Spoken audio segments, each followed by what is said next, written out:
بسم الله الرحمن الرحيم. قل هو الله احد.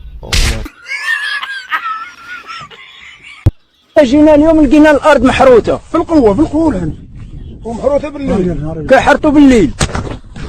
السلام عليكم. يا صباح الفل والياسمين. ايوه كده، لما الواحد يبقى صاحي على تكييف بيبقى فايق، وده يظبط الامن والامان. حضرت لي الحمام؟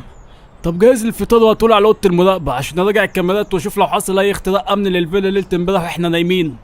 مش عايزكم تقلقوا من حاجه خالص طول ما انا موجود، ده روح ناس برضه في حمايتي.